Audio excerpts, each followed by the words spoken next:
Hey, welcome to Next Level Method Podcast. I'm Richard Ryerson. And I'm Matt Lilly. And we're here to help you take your life to the next level. Let's get started.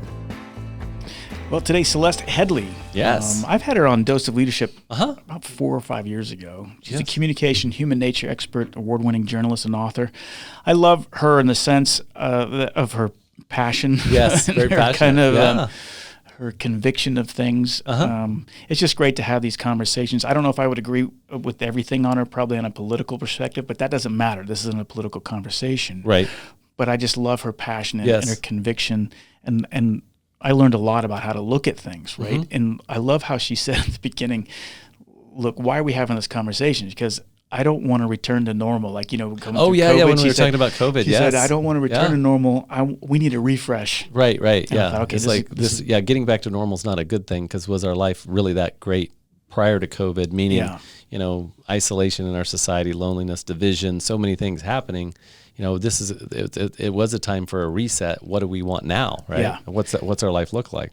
I had her on 5 years ago because of the book, How to Have Conversations That Matter. I encourage people to check out her TED Talk where she talks about this. She has 10 great tools on how to connect in conversations. We don't talk about it so much in here, but we do talk about listening and being open.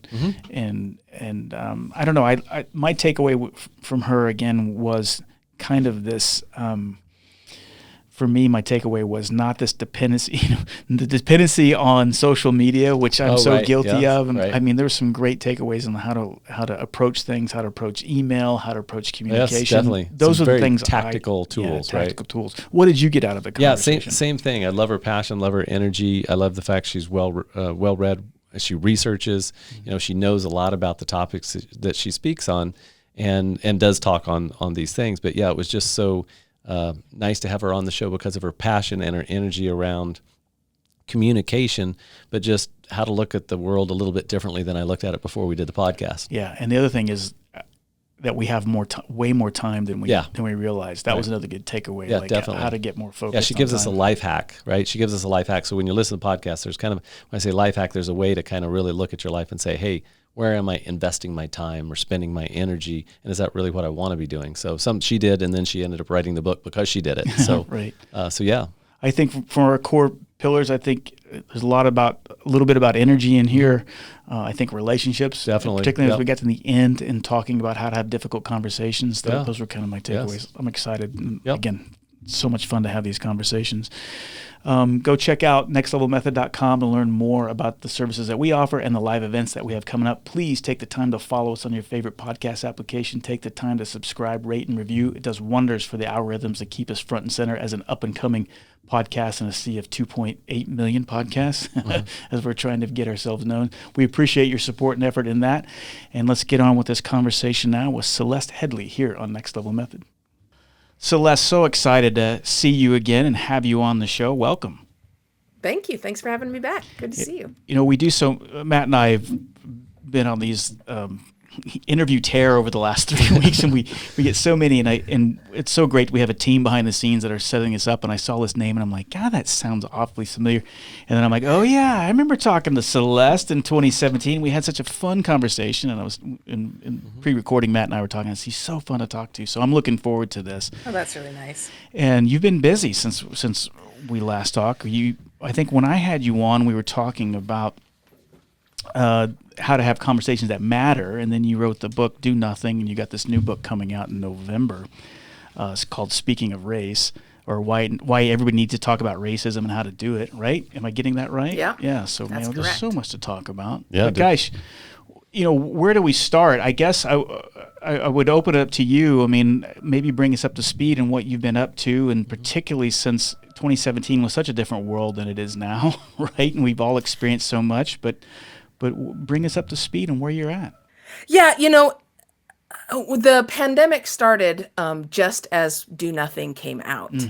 And so I got like 2 days of a book tour. Oh my gosh. And then the pandemic fell.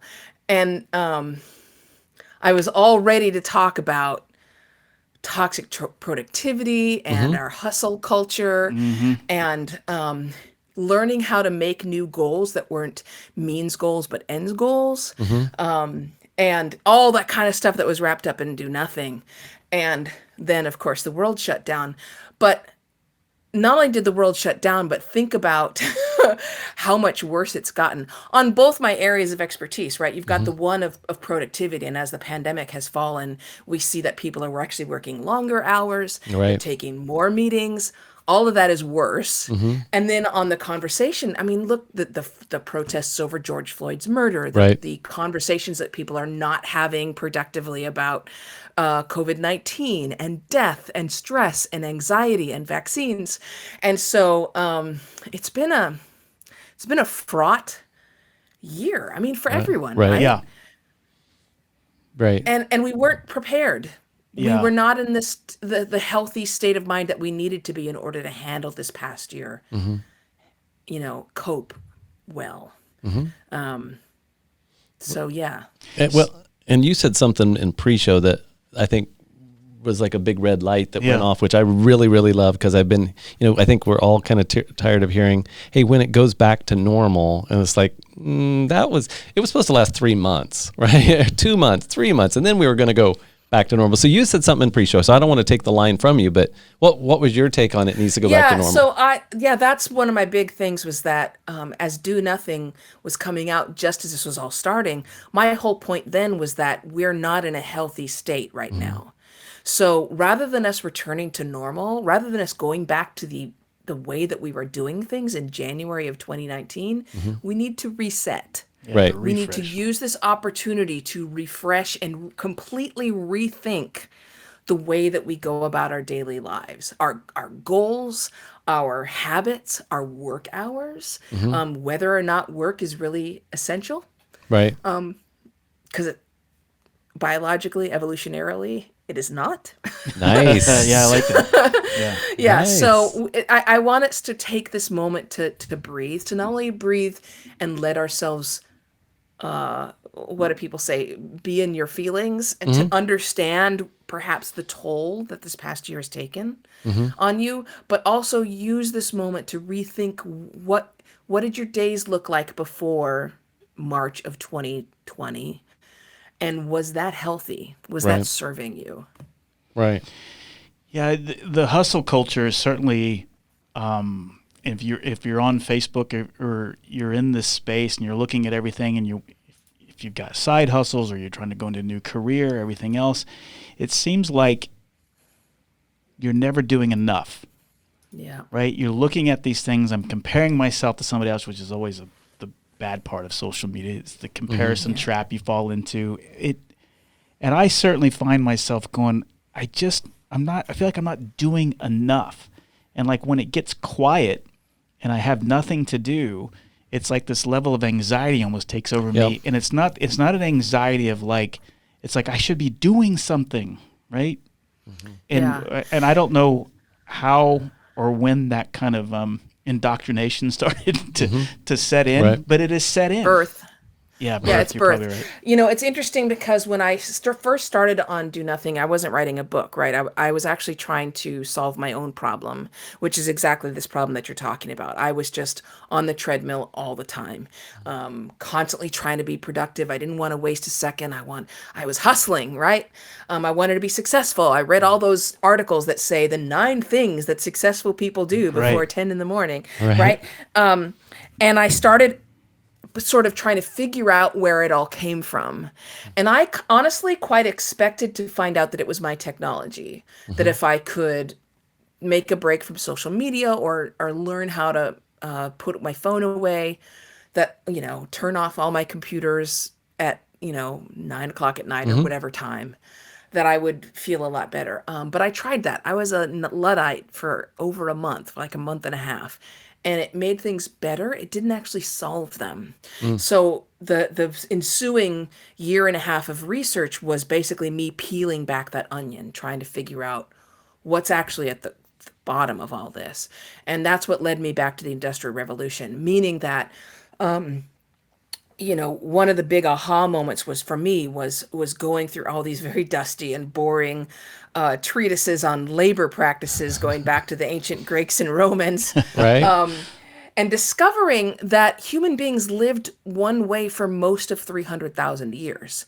Like we had a rhythm to our lives. Even peons worked less than half the year. We had a rhythm where you would do an extended burst of an intense activity like a harvest, and then you'd spend 2 weeks with a harvest festival. Right? We did not work all the time. We did not have set hours, and we were very much task based. And then the Industrial Revolution came around, and it wasn't how well you could produce something. It wasn't how beautiful your wheel was or your lantern. It was how many you could make an hour. And that was the first moment when time began to equal money. Before, the value was in what you created. It wasn't in how many you could do in 60 minutes. Right. Yeah. And the reason I brought that up, let me bring that full Yes, circle, please. is that when time is money, then when you're not producing something, you're wasting money. Your idle time becomes unaffordable. Like you can't afford to waste any time because that 20 minutes that you sit there and watch an old episode of Parks and Rec or whatever, you could have been using to get more money. And so of course you feel guilty because nobody, even rich people say, you know what, I have plenty of money. I don't need to. I don't need to do that or do that, right? I don't need any more of that. Yeah. Yeah, it is interesting you bring up the Industrial Revolution. You know, I'm not a big fan of Frederick Winslow Taylor, that whole scientific management theory and how it, you know, it does view human beings as cogs in a machine and that there's one right way to do things, and that's our objective of humanity is to find the one right way to do things. And yeah, I'm not a fan of him. But you know, it's like, well, the Industrial Revolution did kind of you could argue it created a middle class and did all these things, but you're right. This kind of the effects of the Frederick Winslow Taylor's mindset, where you have the separation between management and workers, and there's still that kind of, no matter how hard you try, you can go to any organization and there's this implicit bias of how workers are viewed and how management's viewed, and that came from the Industrial Revolution. And particularly from Frederick Winslow Taylor, who I just think is an awful human being. But that's a whole nother podcast. But it does speak to that. You're right. And, you know, but it leads to this, I guess through birth and indoctrination is like, I need things. I need the house. I need the car. I need this to be fulfilled, to be happy. Which also, as you say, is indoctrination. Right. This consumerism, that's still part of the brainwashing. And it was fascinating digging back through that history and seeing how much of this was intentional, how much of this changing of societal values was in fact a merging of religion with capitalism, with government forces, who would say, not only are you evil? So you go to church on Sunday or Saturday or whenever you go to church, and your religious leader is telling you that idleness is the devil's playground, that you earn your way into heaven through your hard work, right? Right. And then you go to work, and I mean, you should see some of the posters from the early 20th century that are literally saying, you know, if you take a day off, what happens? Someone else steps up and takes your place, you know. All of these posters that would hang all over people's workplaces telling you, look, you can pull yourself up by your bootstraps, right? You want to be successful? You want to be a millionaire? Which, by the way, was never really possible in the United States. Like that whole Horatio Alger story of people rising from the gutter and becoming really rich. There are minuscule examples of this, but in general, not possible. And then you combine that with the US government saying, look, if you stop working, you have to feed our economy. So you shouldn't just work at Ford for 40 hours a week or however many, but you need to buy a Ford. You're doing it so you can buy a Ford product and keep the economy going. So it's this triple pressure coming on people, keeping them at their job till we get to now, to where, you know, 100 years after people fought and died to earn us an 8-hour workday, and we voluntarily work on the weekends and answer emails at 10 o'clock at night. Like, we're giving that up, not even being asked. Yeah, you know, there's something to, you know, I can't remember what the guy's name that's Whole Foods guy. Oh, John Mackey. John Mackey. He was on my show, and we talked a lot about this, and, you know, and I'm that's where I'm at, is this conscious capitalism thing, where the purpose of this is to make the place. I do think that is the universal obligation, right? Is that we are here to make the campsite better than we found it, and that means also through the wholeness of it, of the mental health aspect of it, the physical health, and to kind of take care of your fellow man, right? It's like how do I add value to the situation, not as opposed to how many can I make, but how can I improve this situation? How can I add value to the situation and make this place better than we found it, right? And I do think... You mean the earth, not your workplace, right? Right, yeah. I mean, yeah, the whole, everything, right? Humanity. And yes. Humanity. And in the world can be you're not maybe the whole world, but at least your piece of it, right? How do I make this situation better? How do I take care of those that can't be taken care of, right? And how do I consciously, create a business so that I can add value, not to pick on John Mackey, but one way you don't do that is by opposing insurance for everyone and benefits for your employees, because frankly, one of the ways in which employers maintain control over their workers is by feeding everything through your job. I mean, think about how much you lose if you go part-time, right? Yeah. In the United Benefits. States, if you go part-time, you don't just lose half your income, you lose everything. And that is by design. It is designed that we get our health insurance through our employer. It is designed that we get our retirement and all those other things through our employer. Sick time, benefits, disability, all comes through your employer because they want to force you to stay not just working, but working full time.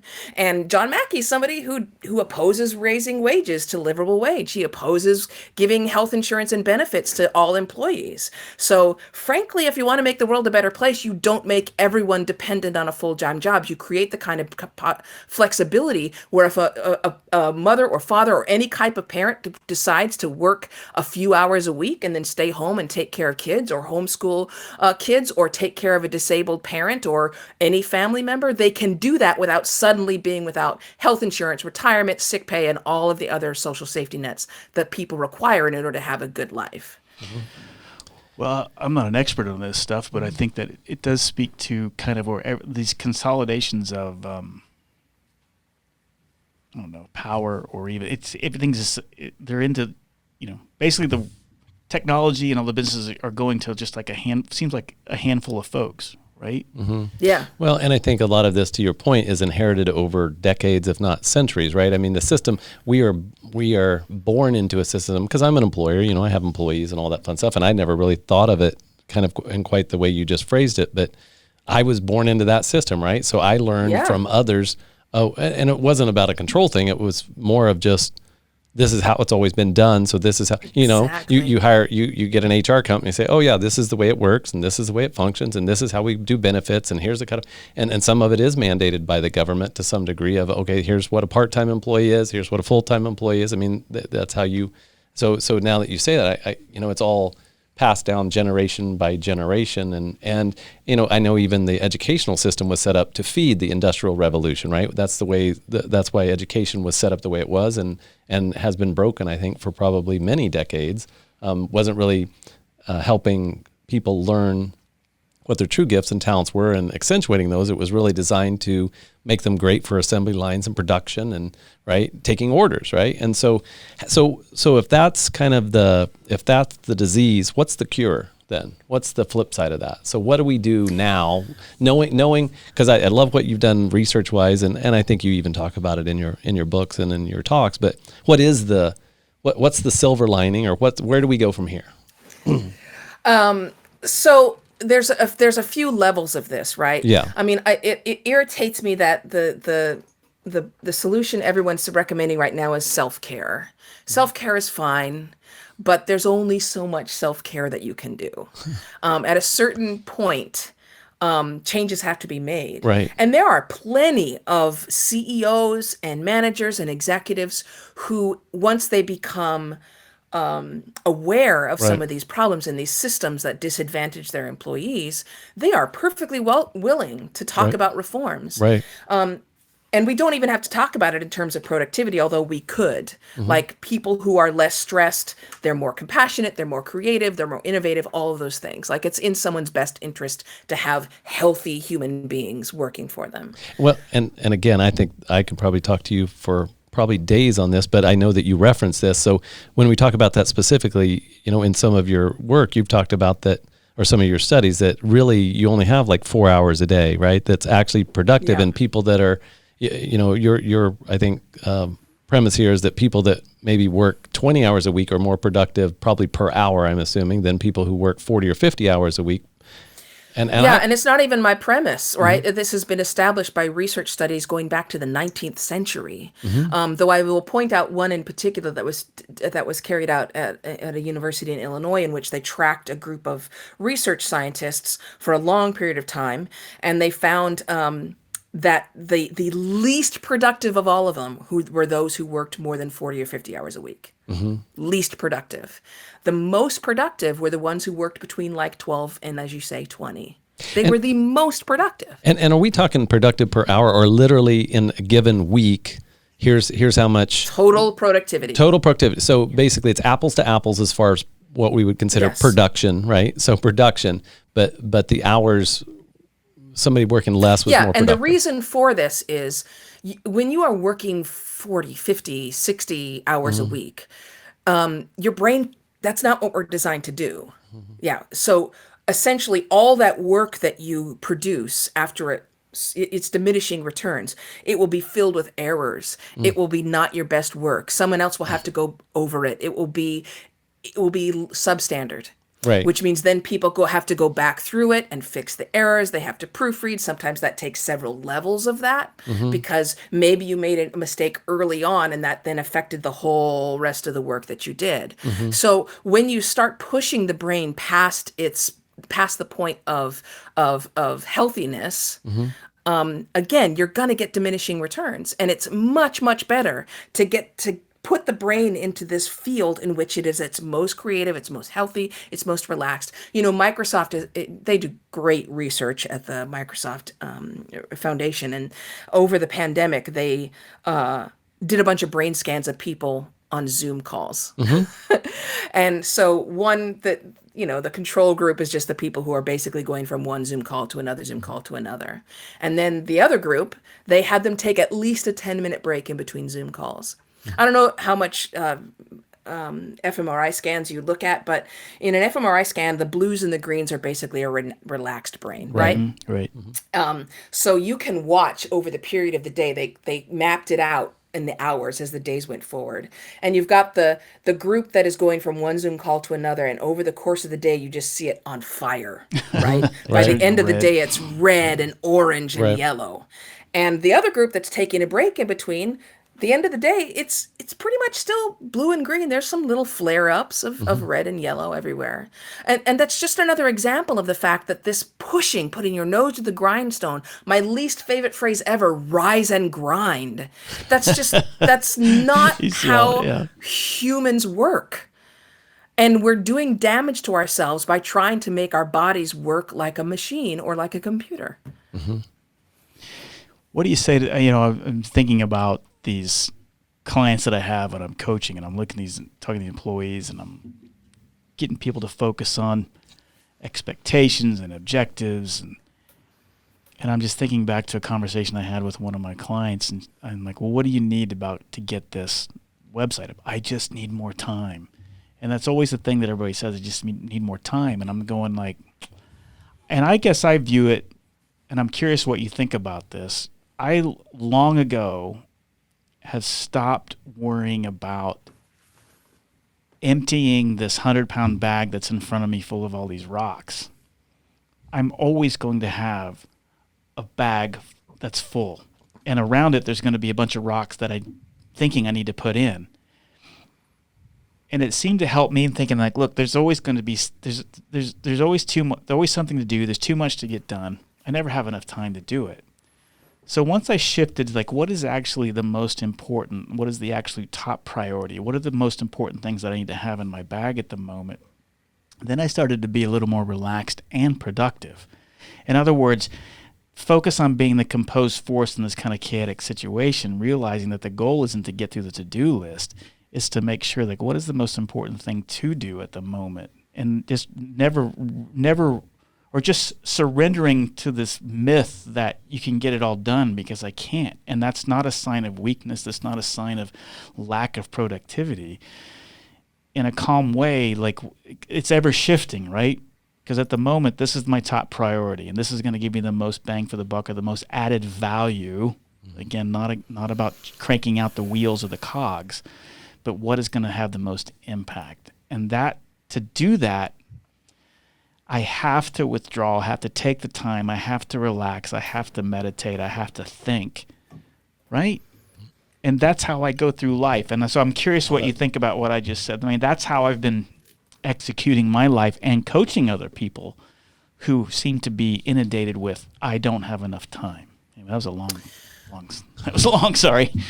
I mean, I think absolutely. When you come from that approach, you're dealing with big, important issues, and that's super valuable and crucial.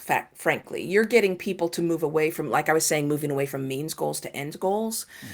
You're getting them to think about their end goals, like, what are the big, important things you need to get done? Yeah, what are we trying to accomplish here? What are we trying to do? Exactly. I would take it even more to a more granular level, because that client of yours has more time than they think. Exactly. The average person's time perception, which is your ability to know how your time is spent, is extremely low. Yeah. Right. So that's one of the reasons the first tactic that I recommend in the book is to actually track your time, the way that someone who's goes to a nutritionist has to track what they're eating. Right. Because you need to figure out where your time is going. The other thing is that there's things that you're doing that are wasting your time, and they may be things that you've decided to do because you think they're more efficient. Yes. Multitasking is one of them. Yes. And I think we talked about this before in terms of conversations, that you cannot multitask and have a good conversation. But the fact of the matter is, you can't multitask. Yes.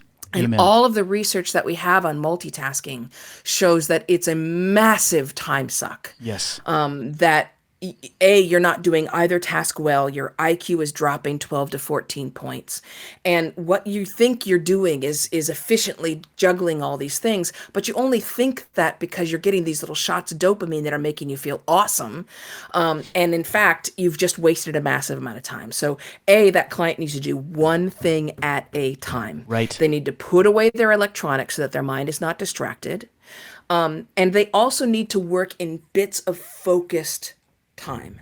Matt was talking about how we only have on the average, maybe 4 to 5 hours of real focused thought each day. And we're talking about some of the most productive people in the world, like Charles Dickens and Henri Poincaré and Darwin, and all these people who accomplished incredible things and worked only about 4 hours a day. Yeah. So you have to choose when is the time of day when you are most focused. I mean, for me, it's first thing in the morning, but when's yours, right? And set that time aside to do your focused work. The rest of your little piddly dunk things that you do, the little tiny meetings you take, going through files or whatever it may be, you do that in the rest of the time when you don't need focus. But set up your day to take advantage of that time. You know, over 90% of workers, on average, knowledge workers, say they engage in zero deep thought over the course of their work. Right. Well, think about that. Zero, absolutely none. So which means to me, as also a boss, is that I have to make sure that they are set up to that they can engage in deep thought, because that's where the good stuff is. right. And the final thing I would say to your client is you're wasting time on stuff and not realizing it. Yeah.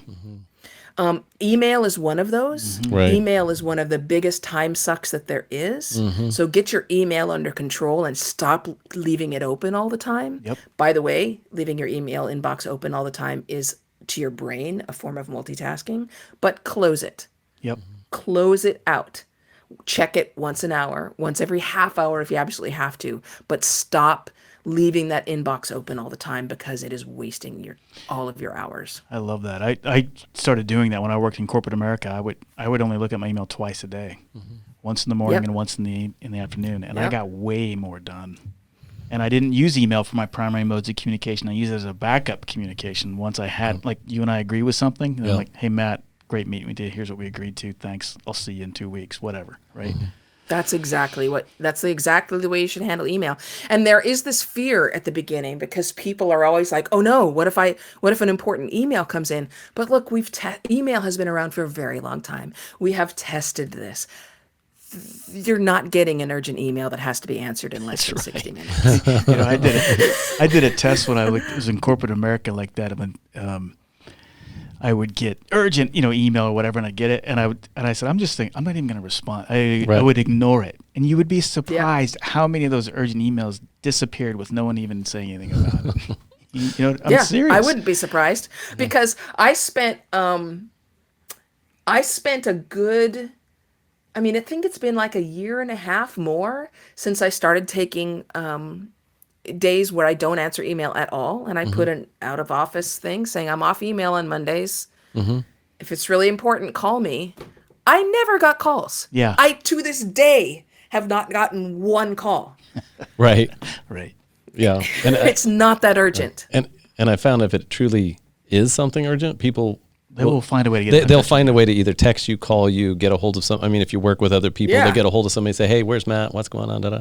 Yeah, because about a year, almost 2 years ago, I kind of had that same thing. The email was just, I was watching I didn't do it where I did the tracker all day, but it was basically, what am I spending most of my time on? And I was like working on a computer at my computer, and I was like, if a monkey was sitting here watching me work on my computer, the monkey would think I was crazy, right? Because I'm pecking on a piece of plastic and I'm looking at this plastic screen, and what am I actually producing? What am I actually getting done? Nothing. And so I've got an assistant, and I said, hey, I'm done with email. And she was like, what? And I was like, no, I'm done. Right. So I haven't checked or responded to an email in almost 2 years, but I have a process set up that I'm not right. That, and it's not I'll tell you, it's not a great process. And people do get frustrated at me once in a while because it's not a great process yet. I'm refining it, but I found that it's just, now I can have time for meeting with people that are, that those meetings matter, and we can actually have conversations, and I'm not being interrupted by the email or the thinking about the email. I think that's the other thing I see with a lot of people. They'll check their email right before they walk into a meeting, and they're processing stuff that's not even happening right now. And I'll just sit there and watch them kind of half be in the meeting and half not, because some people check their email during meetings. Oh yeah. And it's like, I actually, it doesn't irritate me. It actually makes me feel compassion or just see it as kind of, wow, this is not a bad thing, but this is an illness that we all have, these distractions, and I'm not quite even sure how to help them.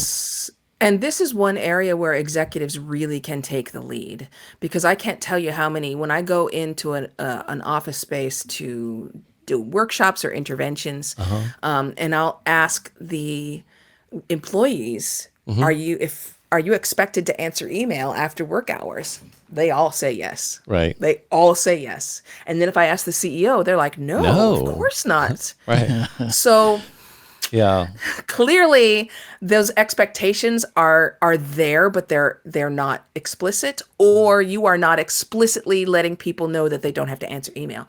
So executives need to take that lead. Right. If you send an email after hours, you need to schedule it so that it doesn't arrive until work starts the next day. Right. So that otherwise, if you send an email at 9:00 at night, you are creating the expectation. That somebody needs a response. Right. Yeah. Either respond or at least think about it. We're gonna talk about it. I mean, even if they don't respond, they're going to look at it and they're going to be working on that instead of being present with their family or their... Yes, exactly. Right. I mean, that's something I try to be more conscious of that and kind of have an agreement beforehand. Hey, what's okay and what's not okay? Because I have a tendency to have a random thought, but I think I've gotten better at, past 5 o'clock, I just need to just couch that and then send it the next day or I'll say, hey, I'm just going to send it to you, but let's not talk about it till tomorrow. I just want to capture this one idea versus getting in a whole diatribe. Yeah. Although I would strongly recommend you don't send that email. Yeah, right. I would just schedule it. Right. I mean, it's hard to get away from programs that'll let you schedule. Even Gmail does it. I think, I'm not sure if Outlook does or not, but just schedule it. Even if you have to put it in your calendar, say send email at 9:00 in the morning. Well, that's a good point. Yeah. do not send it it. because that action speaks much more loudly than your words Sure. do. Right. So, yeah, don't send the email after hours. I want to go back to what you said about the multitasking. I love that you said that. I'm a firm believer in that. And everybody used to be kind of a badge of honor, or some of the people would brag about how they could multitask. I don't know if you guys know this or not, but as in the aviation community, that is totally frowned upon. And they've told us, they're like, you cannot multitask. And they've showed us these statistics, and they said, you're kidding yourself if you can multitask. And they've so from the professional aviation standpoint, even at American where I work, that is not a sign of strength. Right. And they've gotten us to admit that you cannot multitask. And so you need to focus on the priorities and do. Some species can. Pigeons can multitask. Humans cannot. Yeah. And yet you're right, because some job descriptions even say needs to be strong multitasker, right? Like this is how acceptable this is to ask people to multitask, and it's stupid. Anyhow, and finish your point. I was just saying that it's shifted though, and I've seen it. I've seen the data, and they've told us like that you're kidding yourself if you can't do it. The point is that you have to prioritize and focus on what what's important. A multitasker is going to try to talk on the radio, do this and that, and they're like, you need to fly the plane first, Right, absolutely. Then determine where you're at, and then communicate. Fly the plane. Some of the recent research is even scarier than that, because they now have research projects going that seem to prove that multitasking does damage to your brain. It actually shrinks your brain matter, especially in the hippocampus area, which is responsible for your self-control and your compassion and empathy. So yeah, it's possible that if you are somebody who multitasks, and I mean, I'm not talking about talking on the phone while you're folding clothes. The folding clothes does not require a lot of your brain activity. Right. Feel free. Pulling weeds, whatever. Okay. I'm talking about all the people who get on a conference call and are also checking their email in the background. Right, for sure. That can actually end up damaging. It can do cognitive damage, and to where you're not able to actually focus even when you try to focus. So yeah, bad juju. So we track our time, right? So we track our time. We find out where we're, and I think in your book, you talk about 3 weeks or 3.5 weeks, but so we track our time. What do we do next? What happens after that? So once you've tracked your time and figured out where all your time is going, and realizing you're spending more time shopping on the internet than you knew, you're speaking to Richard directly on that one? Is that what? Talking to everybody. Yes, okay. Which means that tracking of that time should be as brutally on. No one else is going to see it. Right. Be brutally honest about what you're doing with time. Right. So then you have all this, and you need to then make some decisions about how you want to spend your time. So one of the big surprises for me was just how much time I spent on social media. Right. 15 minutes on Twitter here and there, and how all this time. And I thought to myself, okay, so it's a 24-hour day. Right. If I ideally spend 7 hours a night sleeping, and I spend this much a day eating, and I spend this much commuting, and this much, at work or whatever it may be, how much of my free time do I have left? And how do I want that free time to be spent? And I found that on average, I have maybe 5 hours of free time a day on a work day. And I was spending half of that on social media. Yeah, right. Isn't that crazy? So it's pretty expensive time. Yeah. So that's what you need to do next is face that reality about the fact that you actually have plenty of time, and how do you want to spend it? And then you have to start setting up your day. Like what's my ideal day look like? I'm not asking anybody to create a schedule that they have to stick to every day. I'm just saying, ideally, how would that day look like? On a weekend day, on a work day, what would that look like? The other thing they're going to do after that is start learning how to do one thing at a time. Start choosing one task to do. I'm going to write this memo and nothing else, meaning they close out all the other tabs on their computer. They hide their cell phone in a drawer so they're not seeing it in their peripheral vision, and they focus on that memo. Sorry, you were about to say something. No, I was just agreeing with you, I think. I don't think I was going to say anything. I was just agreeing with you. I just love what you were saying, because I agree that the doing the one thing is the hardest thing, you know. But I love what you're saying. It is really hard. Putting the stuff and away. I ended up having to set a timer, like a regular old twist Like the thing kitchen timer. Yeah, for like 30 minutes. And every 30 minutes I would be like, okay, how much longer is this going to take? Right? Is this whatever this I'm working on going to take another half hour, going to take another hour? And then I'd set the timer again.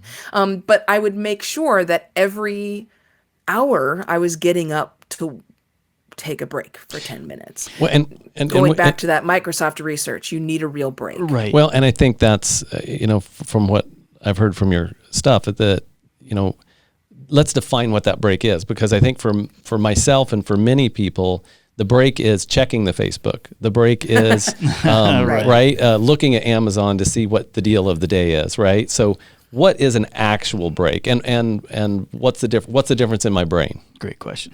I'm so glad that you asked that question. You're right. It's a great question, because our brains do not distinguish between shopping on Amazon and work. Right.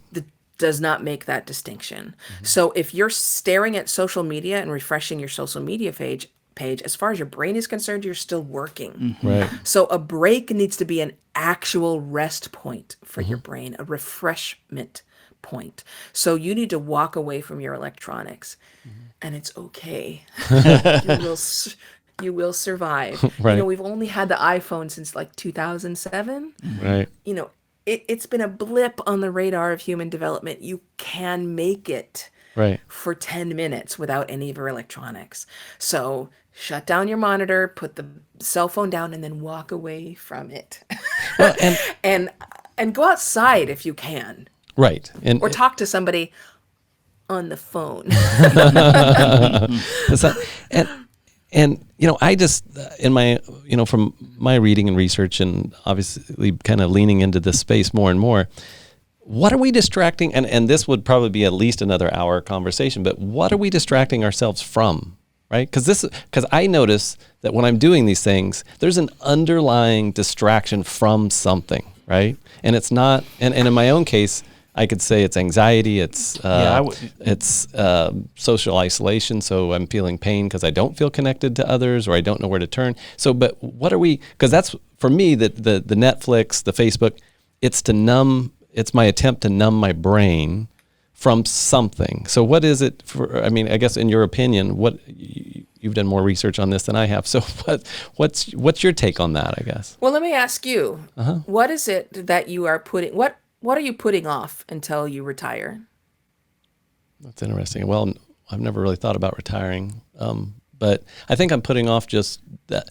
I think right now it's those social interactions that I'd like to have more meaningful relationships, but are there family members that you haven't called in a long time? Oh yeah, I would think I've got a lot of family, so yeah. What about friends from past years This was something I was noticing the other day, that I have, since COVID, I've really cut most of my social ties that were not work related, right? So I have work related ties, but I don't have social ties anymore. Okay, so let me ask you why you're not calling them. There's a whole list of people, I bet, in your brain that you should check in with for 20, 30 minutes on the phone. And when you suddenly get free time, you instead go online. So why are you not calling them? That's a great question. I'm actually processing that question as you're asking it, because I don't know what it's almost like I'm afraid, and we talked about this, I think, before, Richard, to some degree, but I was very social pre-COVID, and since COVID, I'm the opposite of social, meaning outside of work. Now, Richard and I can sit here and talk, coworkers I can talk, no problem. But when it comes to going to stuff and doing stuff, I have a lot of anxiety now, which I didn't have before, meaning it's almost like I don't want to go do that thing. I don't want to go to the social function, or I don't want to have the conversation. I don't want to call. And so I'm trying to figure out, I don't exactly know. So this thing that you're not able to put your finger on is the answer to your question. Right. And it may be a little bit different for each person, but in general, it's this underlying fear and anxiety caused by whatever that is. Right. This isn't meant to be a therapy session. It can be. But that if it works, let's do it. Right. That as long as you are, remember, your brain thinks all that stupid crap you're doing on the phone is work. Right. So there's a part of you that is able to justify that time. Right? Like I'm Yeah, yeah. engaging in this useless activity and I don't have time to call Right. my aunt or my friend or whatever. I Right. don't have time. And that becomes a physical manifestation because you haven't taken a break all day. You will get to the end of the day and be exhausted. Right. And the other part of that is we only have a certain amount of social energy every day. There's a limited quantity of that. Now, the interesting thing about social media is it sucks up that social energy, but it gives you none of that positive Interesting. biofeedback Interesting. that calling somebody or seeing them in person does. And so therefore, it's possible that you are just spending all of your social energy on all this other crap so that by the time it's time to have a real social interaction, there is none left. The tank's just empty. And you haven't refilled that tank by having actually authentic social interactions that drop your heart rate, that drop your cortisol levels, that give you the oxytocin and the serotonin shots that make you feel good and compassionate and empathetic and happy. Right? Oxytocin is the happy hormone. You're not getting any of that because you're not talking to anybody on the phone and you're not seeing them in person. Right. So there's a whole combination of things that are making you feel as though you have crippling social anxiety. And that becomes a vicious cycle because when you believe that about yourself, it makes you more hesitant to engage in social interactions, which means that when you do engage in them, you're going to be more awkward than normal, which is going to convince you that you have that you have crippling social anxiety and etc. Yeah. Makes sense. Going. I guess it's similar. I guess what I find myself is like, I guess it's the avoidance of the quiet time, because when I find myself in the quiet time, I go back to the I should be doing something. I should be doing something. It's like I need to make this much money so I can pay for this tuition or this or that, or pay this off or do whatever. And I'm like, I want that social. And I guess when I get in the quiet time, I'm like, how come nobody's calling me, right? Why do I always got to reach out and call somebody? I would love somebody to call me and say, hey, how you doing, or this or that. No one ever does, right? Again, that doesn't mean, but it's like avoiding that quiet time to even think like that, right? So I fill up that space with busy time. The first thing I would tell you is something that is from the great book Mindwise by Nicholas Epley, in which he says, almost nobody waves, but everybody waves back. Right. Yeah. So I would suggest that you be the person that waves. Right. It's kind of like it's like, oh, I don't have enough love in my life. Well, be loving, right? Right. I don't have enough. Exactly. I don't have any friends. You need to learn how to be a friend. Be a friend, right? Yeah. That's good advice.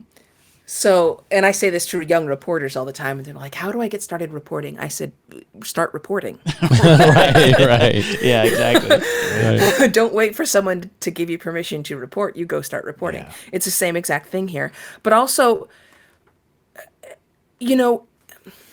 this kind of brings us full circle back to where we started, because there's two things that you mentioned there that are important. A is your guilt over wasting any time. Yeah. Right? That's going to be with you. That is our inheritance that I'm hoping we can break in this generation.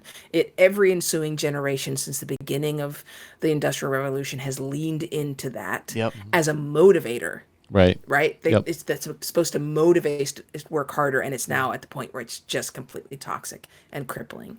The other one is that this is bringing us back to the fact that we were already in trouble before the pandemic. Right. Right. Right? Because our habits, not only our social habits, our work habits, they were making us more socially isolated and lonely in 2019. We had a loneliness crisis then. The millennials and Gen Z are the most socially isolated generations ever on record. And in many generations before us, we have seen social isolation and loneliness as some kind of weakness or a sort of soft skill problem. But it's survival. Belonging is the number one need that a human has after food, shelter, and water. Right. The number one need is belonging. And that means is that when we're lonely, it has all kinds of horrible impacts. Loneliness, it doesn't literally kill you, but when you have chronic loneliness, it's the same impact on your physiology as smoking 12 to 14 cigarettes a day or being morbidly obese. Wow. It will lead to early death. Right. They did a longitudinal study in Europe in which they followed a massive number of men around for a very long period of time. And they discovered that just based on how many Oh, right. I remember significant that social study. interactions they could have, yeah, they could predict who'd still be alive in 10 years with Wow. a very good degree of accuracy. Right. So we have to take this seriously, Right. right? Well, Yeah, I agree. It isn't this kind of pandemic or epidemic of loneliness. I mean, if you think about it, it's probably led to a lot of these things that we're seeing, from these mass shootings to, Yeah. obviously depression and everything else. But I mean, even the division that we see, this kind of unprecedented division that we have and not being able to talk to each other, I think a lot of that stems from loneliness and the desire, the need to wanting to belong. And that's why now you have these tribes, you have these red and blue tribes, or the Trump and Biden tribes, or whatever the case may be, right? I mean, I think a lot of this. Yeah, and even taking that one step further is that when you are lonely, essentially your body goes into crisis mode, and what takes over is your amygdala, the Yeah, the the lizard alligator brain brain, that right? Yeah. yeah, your lizard brain. It's your oldest evolutionary part of your brain, and so essentially every decision is made based on fight, flight, or Flight, freeze. freeze, yeah. That's it. That's a toddler, Right. right? You do not want that That's so true. driving the car.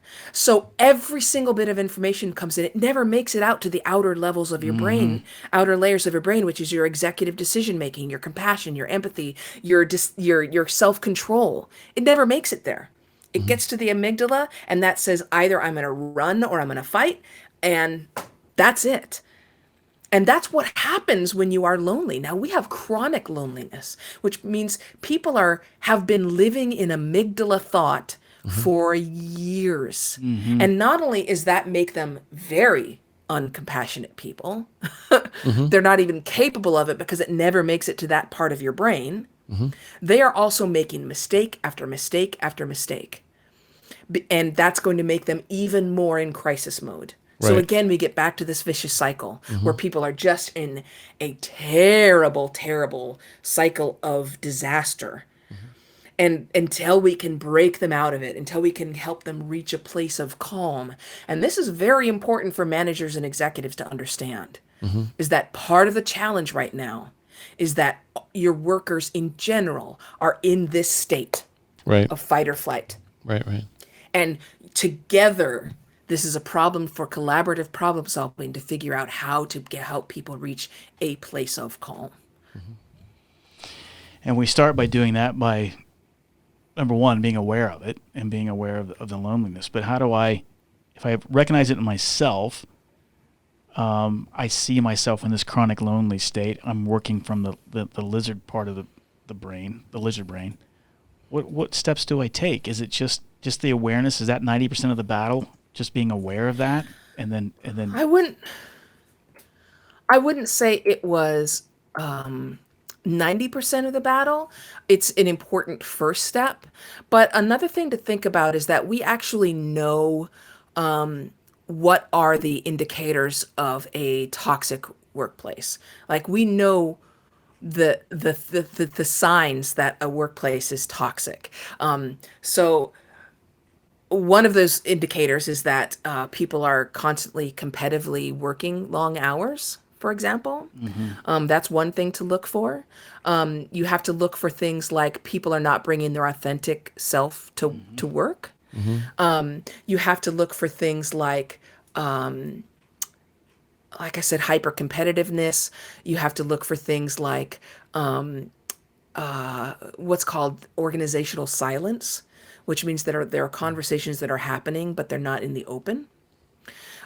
So you can look for these kind of indicators, and that may tell you that the workplace has become toxic. And the first thing I will say to you is stop before you start feeling defensive.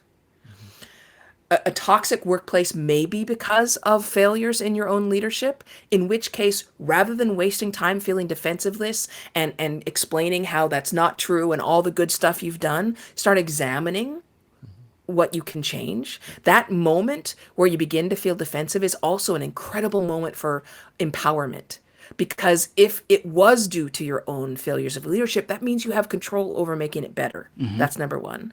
The other thing is that wasting time worrying about being defensive means there's not that conversation. You're not moving forward. You're not fixing anything or having that conversation about how to improve things. So let the defensiveness go. It may be partly due to failures in leadership. It may be inherited traditions, like Matt was talking about. It may be because of the way your team interacts. But then it can become a collaborative problem to solve together. Those criticisms that we hear from our team that make us feel so bad and bring up those feelings of defensiveness, I really hope leaders will stop seeing that as this person is a problem or they're complainy. But those are gifts. That negative feedback is a gift. It takes a lot for people to bring those things up. It is hard to give people negative feedback. And because of that, because it sort of is such a challenge, it means that people don't often phrase it in the best way. Right. Because they're struggling. But if you can listen to some of this negative feedback and think to yourself, which part of this is true? We get caught up in the parts that aren't true, right? We want to argue back on that's not true, that's not true. But stop for just a moment and ask yourself, which part of this is accurate? Well, I think and what can I do with that? Yeah, I think that's the key to relationships and communication from a leadership perspective, personal relationships. And I fail at it all the time, I think, but even realize it. I think it's the most challenging thing, but if you can do it, you're well on your way. Is like, how can I actively see what this person is saying about me and not be defensive to your point? You know, if someone comes up and calls you a jerk, the natural response is to be defensive. I'm not a jerk. Or even in your book, if you want to talk about having difficult conversations, like somebody calls me a racist, boy, you talk about getting defensive, right? Yeah. And if you can sit there and be calm in that situation and composed, and it's like, well, why would that person think that, right? They may be completely wrong and off base, but if you can at least be composed in that moment and get yourself into this, like, well, I'm going to at least try to see why they would say that. That, to me, that's the goal you should be striving for. I fail at it every day, but I mean, if you can try to do it, you know, and if you can do it, man, that's where the magic happens, right? And I think that's what you talk a lot about in your latest book that's coming out in November, right? I mean, we're hitting on a lot of stuff I think that you talk about and why everyone needs to talk about racism and how to do it, right? Which it's basically how to have difficult conversations about very important topics, right? Yeah, you know, and there are lots of books out there that'll teach you the context of race or information about it or why you don't touch a black person's hair, you know what white privilege is. That there are lots of books that'll tell you that. They're all super valuable. But this is not that book. This is literally explaining why you need to stop avoiding the conversation, and then literally walks you through how to do it, and figuring out how to diffuse that defensiveness is a big part of it. You know, being honest with the fact that this, especially if you're a white person, this conversation will make you feel defensive. Right. Just go into it and understanding that. And so therefore, okay, defensiveness is going to come up. How do I diffuse it at that point so the conversation can continue? Right. And that's what the book does, is walk you through. One of the chapters is like, I screwed up, now what, right? So what do you do after you've said the wrong thing? And then one of the chapters is how you have these conversations within a group, whether that be a workplace, maybe it's your school, but how does the conversation change when it's a group dynamic? Which I'm interested in, like, how do you do it authentically without it coming across as pandering or I don't know what the right word is, but sometimes it just comes across as I see people trying to have these difficult conversations. It doesn't come from a place of authenticity. It comes from a place of defensiveness and or guilt and or instead of just like, hey, I'm a human being, this is what we do, hey, you know, and how to listen appropriately, I think. I don't know if that makes sense, but it does to a certain extent. I mean, the thing for me is that so much of conversations have been from a liability standpoint for much too long. Yeah. And I'm not just talking about workplace No, I get I'm what you're talking saying. about personal. Yeah. Yeah. It's all about managing liability and managing blame. And if you can let that go, and it's one of my book starts by saying, look, let's just establish it here. You are racist. Let's get it over with. You are. You make assumptions about people based on their perceived race. Sometimes it's positive, like assuming that an Asian American person is going to be better at computers or math. Sometimes it's negative. But you are right now making racist assumptions about other people. So let's establish that and move on. It's Right. not the worst thing that can be said about you. And the book is sort of dealing with this idea that not that what happens if I make a mistake, I'm so afraid of making a mistake, but like, you're gonna make a mistake. Like, there's two kinds of people: those who have said the wrong thing about race and those who will. Most of us are in that first category, including me, and I'm Black and Jewish. Okay, so I've said the wrong things about race. I've used the word paddy wagon, which is a racially toxic phrase to use against Irish people, for example. So just let go of that fear by acknowledging that that's not the worst thing that can happen. In fact, it has happened and it will happen.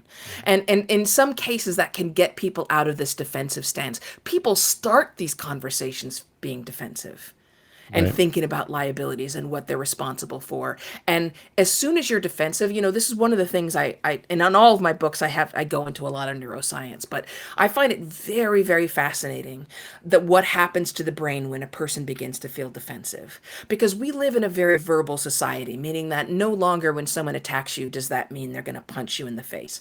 In most situations, it's almost always a verbal attack, an attack on your social status. And what happens inside your brain is that when you begin to feel defensive, your brain and body literally react in the same way they would if you were punched. Your breathing increases, your heart rate goes up, preparing you to either punch them back or escape, right? All of those things are happening in your body that you are preparing to either fight back or run as fast as you possibly can. So when we talk about someone being defensive, they are literally defensive. And so the conversation can't proceed at that point. It's over.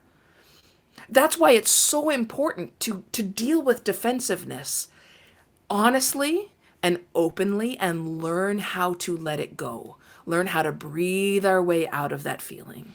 Well, that goes back to what we've talked about on the show quite a bit.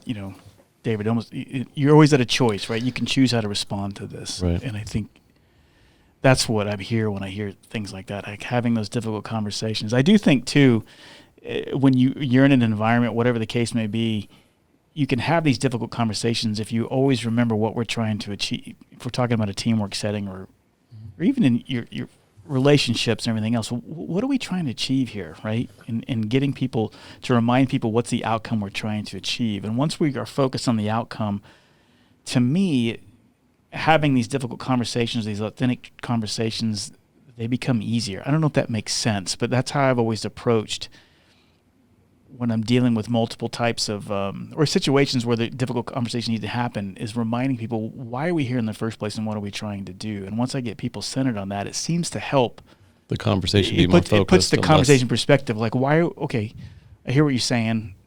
I'm sorry. I was focused on this or this, that. I don't know.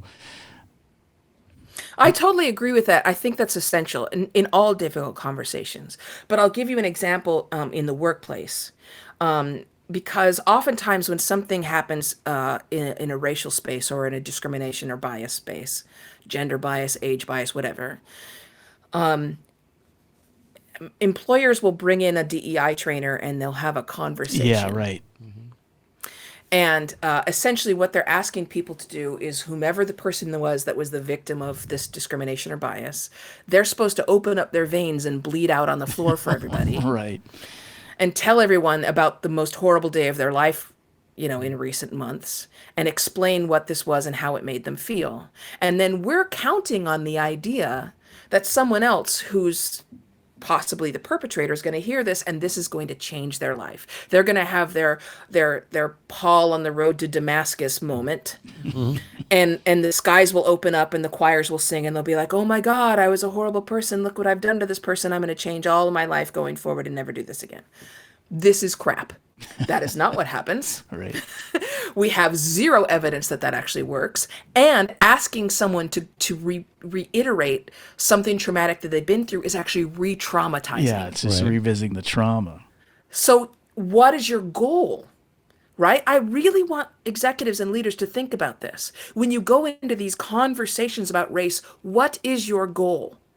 Because the current model, what you end up with is people of color or women or whatever the protected class is, feeling horrible and re-traumatized, and absolutely no behavior change on the part. Actually, I shouldn't say no behavior change, because research seems to suggest that when we put people through this bogus DEI, it's not bogus, but misguided DEI training, it gives them a feeling that they are now not racist anymore because they went through the training. And research shows that actually acts of discrimination and bias are more likely they increase after they go through the DEI training than they were before.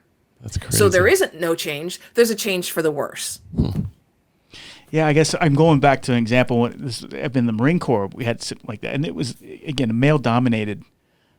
This was in the 90s. Very few females in the Marine Corps side of the aviation. We had, and there were no female pilots when I was in, and we had some of the first female pilots start to come into the pipeline, right? And it was obviously met with a whole bunch of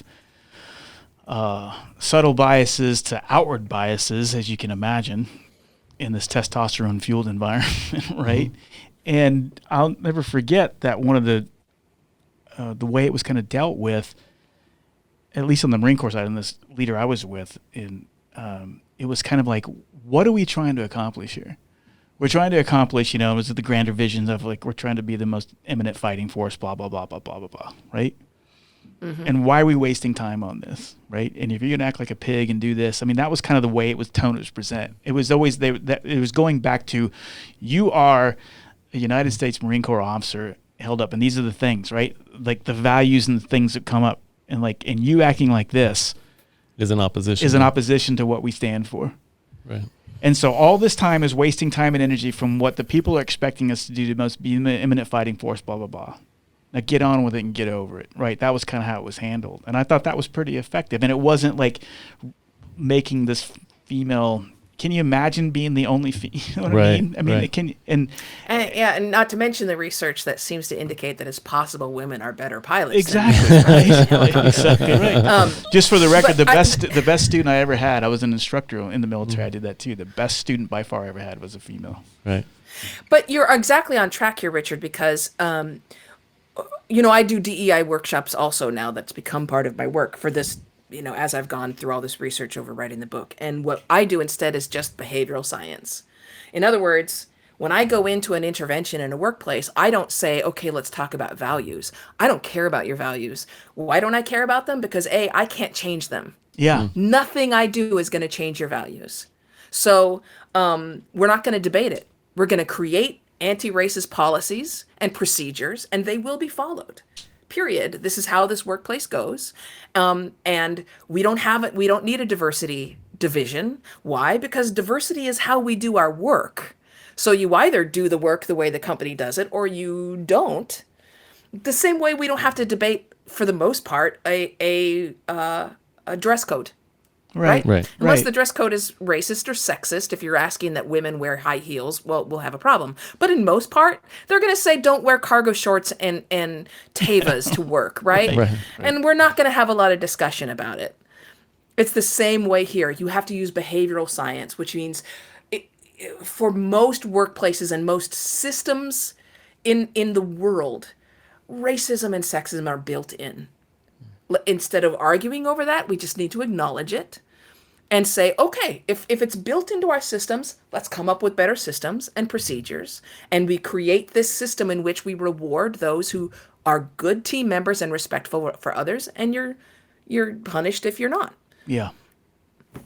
Yeah. And who cares about your values? I love how you said that. I mean, that's kind of how when this guy was presenting it to this officer. And he says, look, at the end of the day, the two non-negotiables for me in the squadron is this. He's like, you tolerate, be respectful to everyone, tolerate disrespect from no one, right? And it's not your right to challenge each other, it's your obligation. He says, you violate those, then we got a problem. And it's like, it's so, you're like, yeah, okay. We got stuff to do. Treat everybody with respect, tolerate disrespect no one. And if I see something, it's my obligation to challenge if I see something that's outside of the norms. Yeah, absolutely. That's sort of where I am at this point. Me too. Is we're not worried about your feelings or your values. I'm only worried about your behavior. I love it.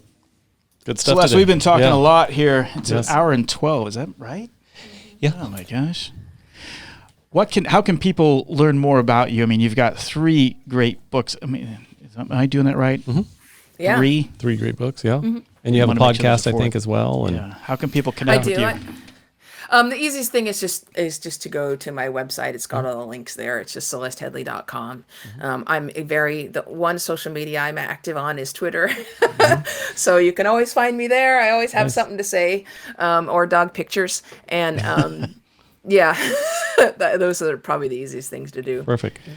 Well, I love talking with you. You always give me something to think about, and I've thought about a lot of things here today that I haven't been doing that I need to remind myself to do. And I just think you're doing great work, and I appreciate you coming to the show. Matt, anything you want to say? Yeah, I'll echo the same thing. Thank you for the information you're putting out in the world and your passion to share it with others and help us see things from an enlightened perspective. So thank you for that.